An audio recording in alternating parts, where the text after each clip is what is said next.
Hello అండి, అందరికీ నమస్కారం. ఇవాళ నేను మీకు పనసపండుతోటి కేసరిబాత్ ఎలా తయారు చేసుకోవాలో చూపించేస్తున్నాను. ఇందులో ఆర్టిఫిషియల్ కలర్స్ కానీ ఎసెన్స్ కానీ ఫ్లేవర్స్ కానీ ఏవి యాడ్ చేయలేదు. కేవలం పనసపండుతోటే మనం ఇలా కేసరిబాత్ని ఈజీగా ప్రిపేర్ చేసేసుకోవచ్చు. అన్ని ఇంగ్రీడియంట్స్ దగ్గరగా ఉంటే త్వరగా కూడా చేసేసుకోవచ్చు. ఇకపోతే దీనికి కావాల్సిన పదార్థాలన్నీ డిస్క్రిప్షన్లో ఇచ్చేసాము. ఇక డైరెక్ట్ ప్రాసెస్లోకి వెళ్ళిపోదాం. ముందుగా స్టవ్ పైన ఇలా ఒక కడాయి పెట్టుకొని, కడాయి హీట్ అయ్యాక ఒక 2 స్పూన్స్ నెయ్యిని వేసుకోండి. నెయ్యి హీట్ అయ్యాక ఒక 8 నుంచి 10 క్యాష్యూ నట్స్ని వేసుకొని వేగనివ్వాలి. అవి కాస్త వేగుతున్నప్పుడు ఒక 8 నుంచి 10 వరకు ఎండు ద్రాక్షను కూడా వేసుకొని వేగనివ్వాలి.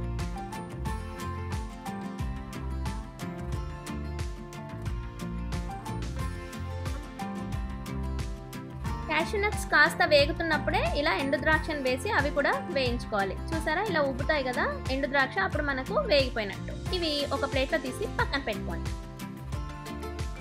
ఇప్పుడు అదే ప్యాన్లో నెయ్యి ఇంకొక స్పూన్ వేసుకొని 1 కప్పు రవ్వని యాడ్ చేసుకొని, బొంబాయి రవ్వ వేసి వేయించుకోవాలి.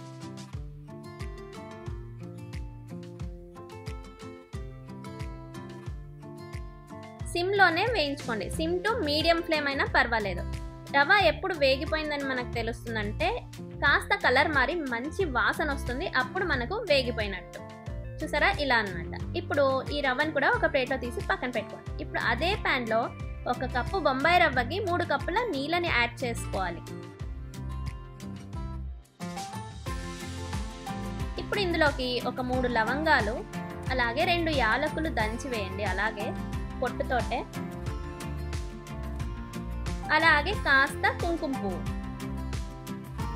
పువ్వు వేయడానికి ఫ్లేవర్ బాగుంటుంది, అలాగే కలర్ కూడా మనకి ఇంకా బాగా వస్తుంది అన్నమాట.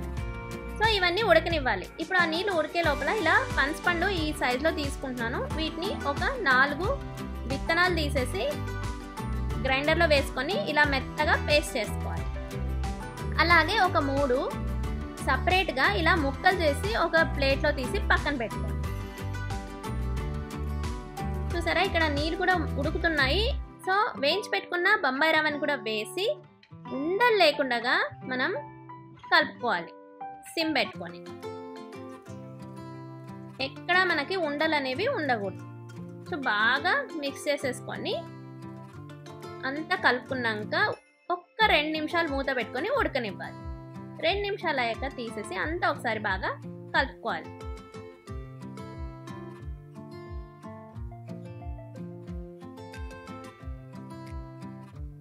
ఇప్పుడు రవ్వ అంతా బాగా ఉడికిపోయాక 1 కప్పు రవ్వకి 1.5 కప్పు చక్కెరను వేసి, అలాగే ఒక 4 టేబుల్ స్పూన్ల నెయ్యిని కూడా యాడ్ చేసేసుకొని అంతా కరిగే వరకు బాగా కలుపుకోవాలి.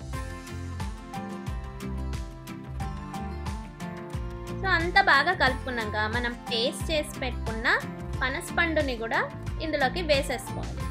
అది కూడా రవ్వలోకి అంతా కలిసిపోయేటట్టు బాగా మిక్స్ చేసుకోవాలి.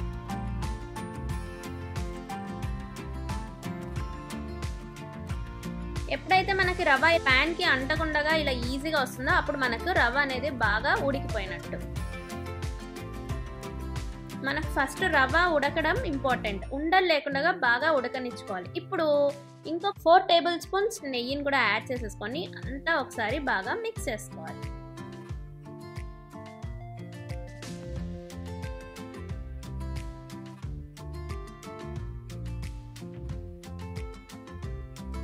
ఇప్పుడు మూత పెట్టి ఇంకొక 2 నిమిషాలు మగ్గనివ్వాలి.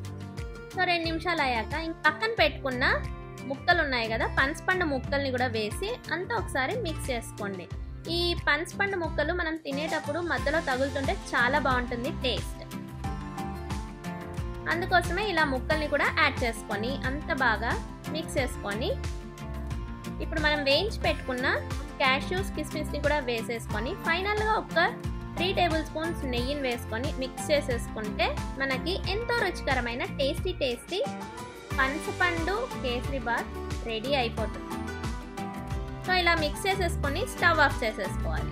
అంతే అండి, ఎంతో రుచికరమైన టేస్టీ పనసపండు కేసరి బాత్ రెడీ అయిపోయింది. మీరు కూడా తప్పకుండా ట్రై చేయండి. ఇందులో ఏ ఆర్టిఫిషియల్ కలర్స్ కానీ ఎసెన్స్ కానీ ఫ్లేవర్స్ కానీ యాడ్ చేయలేదు.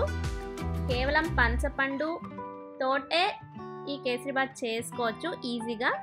మీరు కూడా ట్రై చేయండి. సో అదండి ఇవాల్టి వీడియో. ఈ వీడియో కనుక మీకు నచ్చినట్లయితే లైక్ చేయండి, షేర్ చేయండి, సబ్స్క్రైబ్ చేసుకోండి for more videos. Thank you.